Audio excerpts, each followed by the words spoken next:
airbrushing, I will be using the Gallery Mobius airbrush. In this case, I'm going to be using the 0.2. In previous episodes, you've seen me use the 0.3.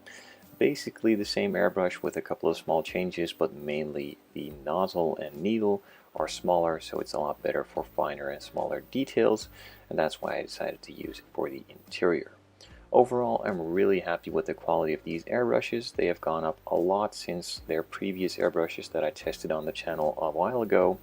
They feel a lot more premium, a lot smoother, and they spray really nicely.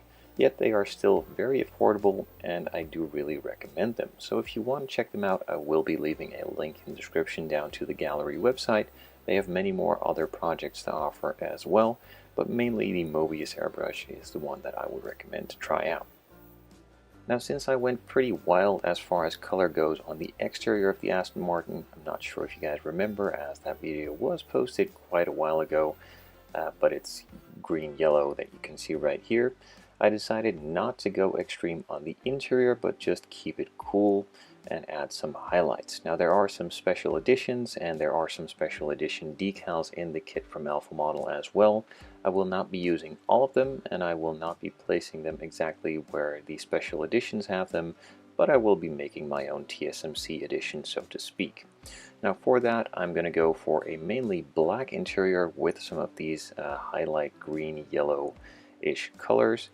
Specifically on the door cards, I will be using a very small section and then touching that up with some decals later on. But for this smaller section, there weren't any decals, so I just needed to paint that myself. So all of the parts were first sanded, then primed, and in this case the yellow was applied. I let that cure, masked it off, and then moved on to painting the rest black before I can start applying the decals. So with the painting now done, I could move on to the decals.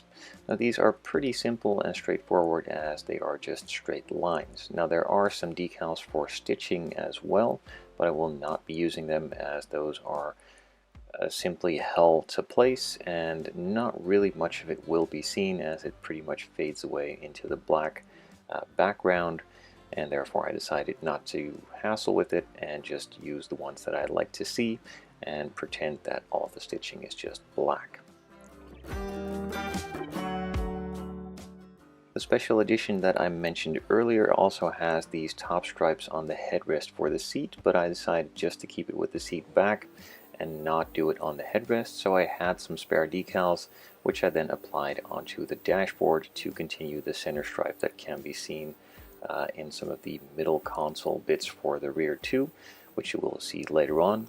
However, these decals end up being a little bit too glossy and not really fitting in with the rest of the leather style interior, so I decided just to apply a flat clear coat on all of the interior parts again, just to smooth it out and make it all fit together with the same glossy or lack of gloss, and have a nice semi or flat finish to simulate some sort of leather look.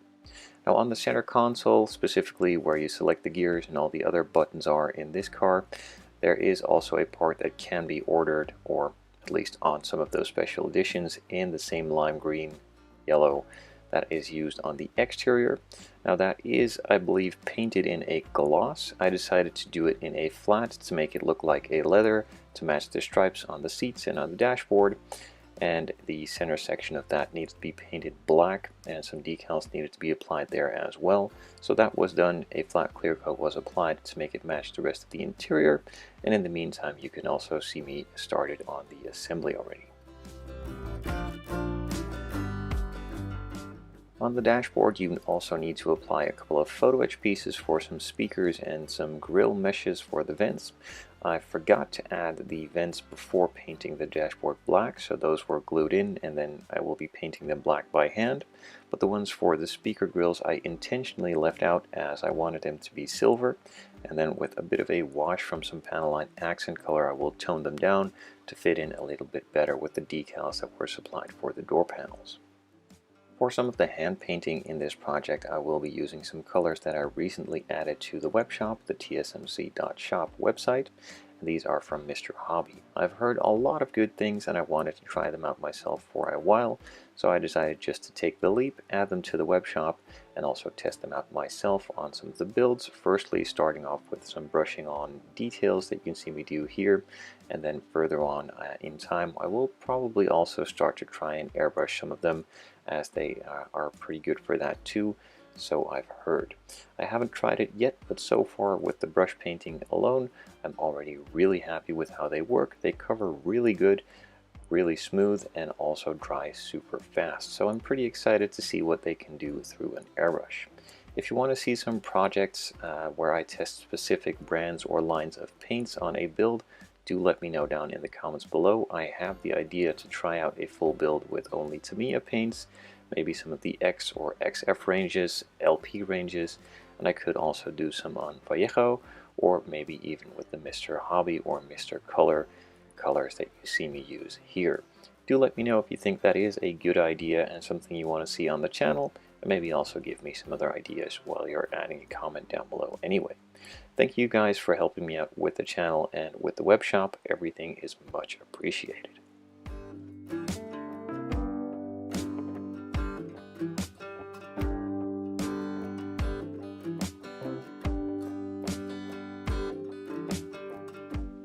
For all of the gluing, I'm using some Bob Smith Industries Super Gold Plus, which is available in my web shop. Links will be in the description down below.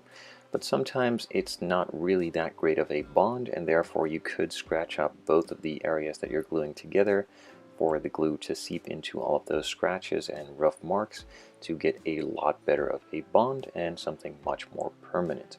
So that is what I decided to do with a knife, just put some scratches and lines in it, and that just helps the adhesion a lot better and prevents it from breaking off easily later on. Now for the final shots, I'm just assembling the interior here, but the dashboard and door panels will later on be needed to be placed in the body first, so this is just a loose fit up for some of the overall shots of what the interior looks like assembled, without the body on it, of course. Let me know what you guys think of this interior. I think it is pretty good, and it came out really nice. It's not overdone, but the yellow highlights do fit in really nicely with the exterior work.